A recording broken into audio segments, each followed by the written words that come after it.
मध्य प्रदेश में सरकारी कर्मचारियों की पदोन्नति का रास्ता हुआ साफ। लगभग 9 साल बाद पदोन्नति का रास्ता साफ। पदोन्नति की नई नीति पर आज कैबिनेट ने लगाई मुहर। कोर्ट में मामला विचाराधीन होने के कारण नहीं हो पा रही थी पदोन्नति में आरक्षण का भी प्रावधान रखा गया है। अनुसूचित जनजाति को 20%, अनुसूचित जाति वर्ग को 16% को पदोन्नति में मिलेगा आरक्षण। कैबिनेट की जानकारी देते हुए नगरीय प्रशासन मंत्री कैलाश विजयवर्गीय ने बताया कि इन पदोन्नति में कोर्ट में विचाराधीन प्रकरणों का ध्यान रखा गया है, इसलिए इस पदोन्नति में कोर्ट मामलों का प्रभाव नहीं पड़ेगा। कैलाश विजयवर्गीय ने बताया कि पदोन्नति के बाद 2 लाख पद रिक्त होंगे, जिस पर नई भर्ती के द्वार खुलेंगे। पदोन्नति का लाभ लगभग 4 लाख कर्मचारियों को होगा। आगामी डीपीसी भी होगी। आज की बैठक में बिजली ट्रांसमिशन के सुधार हेतु 5163 करोड़ रुपए की मंजूरी कैबिनेट से मिली है। बैठक में 459 नवीन आंगनबाड़ी खोलने और उनके पदों के लिए स्वीकृति दी गई है। इसका सबसे ज्यादा लाभ आदिवासी क्षेत्रों में मिलेगा। अब 100 की आबादी पर भी आंगनबाड़ी होगी, जिसमें केंद्र सरकार 72 करोड़ और राज्य सरकार लगभग 70 करोड़ देगी। आज की बैठक में ग्रीष्मकालीन मूंग और उड़द की सरकारी खरीदी को लेकर भी चर्चा हुई। इसमें 19 जून से पंजीयन होगा और 7 जुलाई से खरीदी शुरू होगी।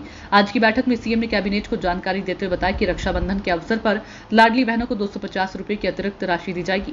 आज की बैठक में भोपाल में निर्माणाधीन मेट्रो को लेकर भी हुई चर्चा, जिसमें सीएम मोहन यादव ने जानकारी देते हुए बताया कि आगामी सितंबर-अक्टूबर तक भोपाल मेट्रो के प्रथम चरण की शुरुआत हो जाएगी। इंदौर मेट्रो का पहला चरण शुरू हो चुका है। बैठक में बताया कि प्रदेश में पर्यटन में 19.6% का इजाफा हुआ। टाइगर सफारी देखने विदेशी जबकि भारतीय धार्मिक क्षेत्रों में सबसे ज्यादा आए हैं। जी के नेतृत्व में जो कैबिनेट की महत्वपूर्ण बैठक हुई है, उसमें कर्मचारियों के लिए एक बहुत बड़ा निर्णय लिया है।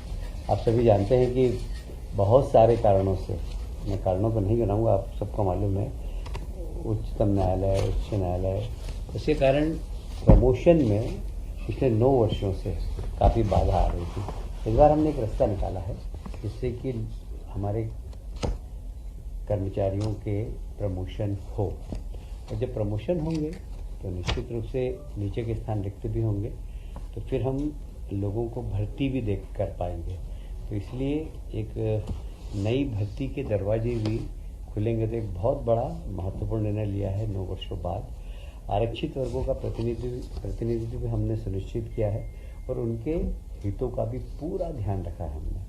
कहीं पर भी जो आरक्षित वर्ग है उनके परसेंटेज को पूरा ध्यान में रखते हुए हमने परसेंटेज, जैसे कि अनुसूचित जनजाति के लिए 20% और अनुसूचित जाति के लिए 16% आरक्षण का प्रावधान है, वो भी इस प्रमोशन में हमने पूरी तरीके से ध्यान रखा है।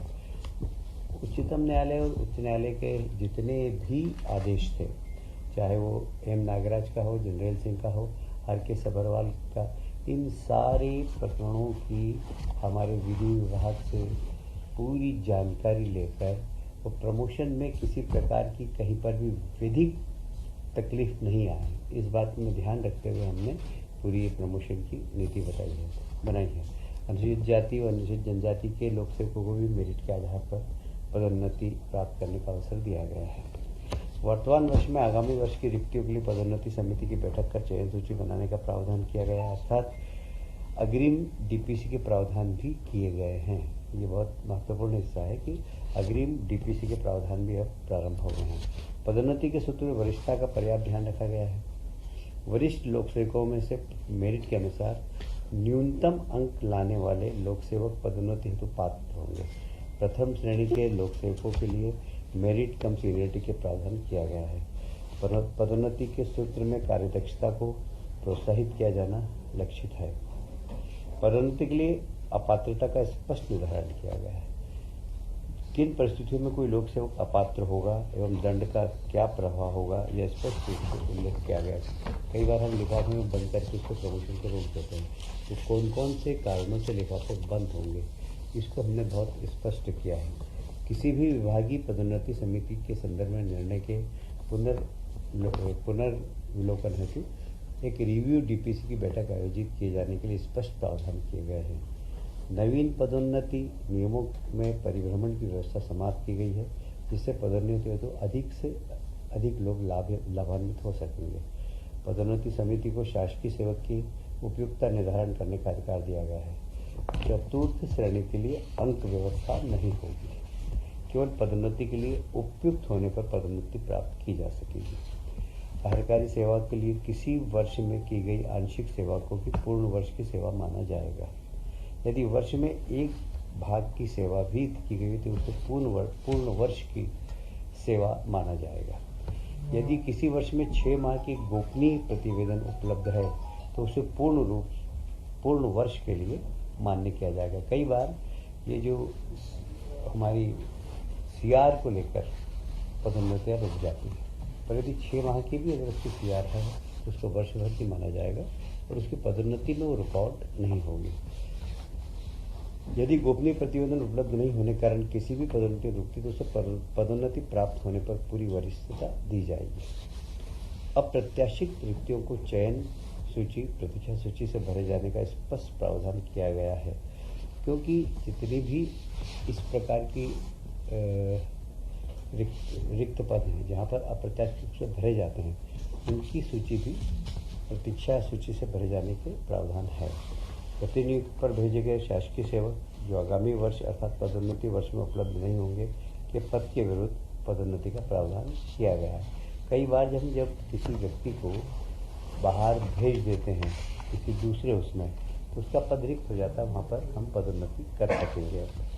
गोपनीय प्रतिवेदन से यदि कोई गोपनीय प्रतिवेदन एनआरसी, नो रिपोर्ट सर्टिफिकेट, सक्षम स्तर से स्वीकृत अवकाश, पद ग्रहण काल अथवा प्रशिक्षण के कारण है अथवा गोपनीय प्रतिवेदन में निर्धारण समय पर स्वमूल्यांकन के साक्ष्य हैं, तो ऐसी स्थिति में गोपनीय प्रतिवेदन की अनुपलब्धता के आधार पर पदोन्नति नहीं रोकी जाएगी।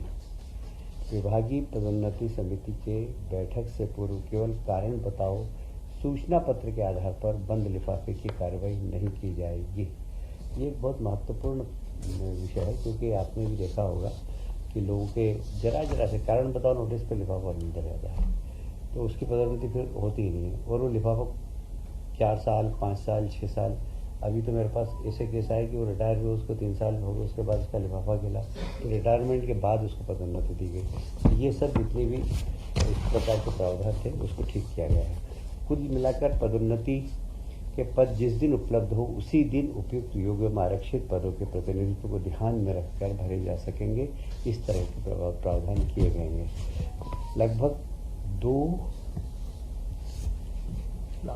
2 लाख रिक्त पद सर्जित होंगे ताकि प्रशासन में सुधार एवं कार्यदक्षता